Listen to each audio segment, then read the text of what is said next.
Hello everyone. इस video में हम ये देखेंगे कि करेंसी पेयर्स क्या होते हैं और हम करेंसी पेयर को किस तरीके से डिफ़ाइन करते हैं। कोई भी करेंसी पेयर हमेशा इस फॉर्म में होता है, यूरो यूएसडी, मतलब एक बेस करेंसी होती है, एक हमारी कोड करेंसी होती है।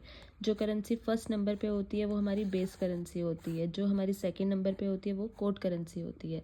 टू रिमेंबर, आप इसको पहली करेंसी और दूसरी करेंसी के नाम पर भी याद कर सकते हो। अब अगर हम किसी भी केस में ऐसे बोलते हैं कि euro USD equal to 1.1302, that means कि 1 यूरो आपका 1.302 यूएस डॉलर के बराबर है। अगर हम वैसे किसी भी पेयर के लिए बोलते हैं कि अगर हम जीबीपी यूएसडी का एग्जांपल ले लेते हैं, तो 1 Great Britain pound equal to 1.33 something, just for example US dollar है।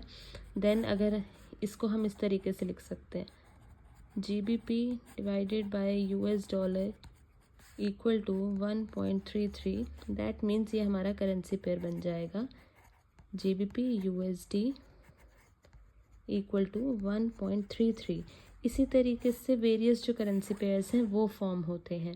नेक्स्ट हमने जो सीखना है वो ये है कि हमें किस केस में इस करेंसी पेयर को सेल करना है और किस केस में इस करेंसी पेयर को बाय करना है।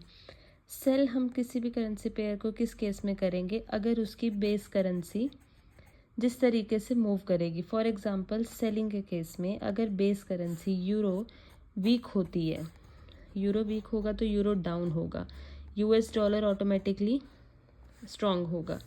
ठीक है, अगर यूरो डाउन होता है और यूएस डॉलर हमारा स्ट्रांग होता है, देन उस केस में हम इस पूरे पेयर को सेल करेंगे, क्योंकि हमारा जो यूरो है, जो बेस करेंसी है, वो वीक हो रही है।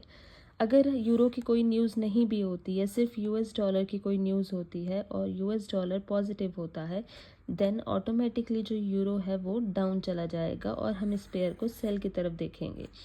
Same in case of buy, अगर सिर्फ यूरो की कोई न्यूज़ आती है या कोई भी ऐसा रीज़न आता है जिसकी वजह से यूरो जो है हमारा वो स्ट्रेंथन होता है, मतलब इंक्रीज़ होता है, उसकी स्ट्रेंथ बढ़ती है, तो यूएस डॉलर ऑटोमेटिकली वीक होएगा एंड हम इस पेयर को बाय करेंगे, क्योंकि हमारी जो बेस करेंसी है वो स्ट्रॉन्ग हो रही है।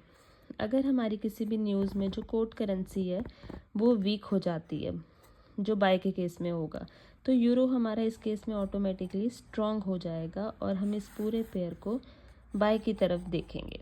सो ये एक वे आउट है करेंसी पेयर को एनालाइज करने का, कैसे आपने करेंसीज के न्यूज़ के बेसिस पर इस पेयर के बारे में डिसाइड करना है। सो एनालाइज करो।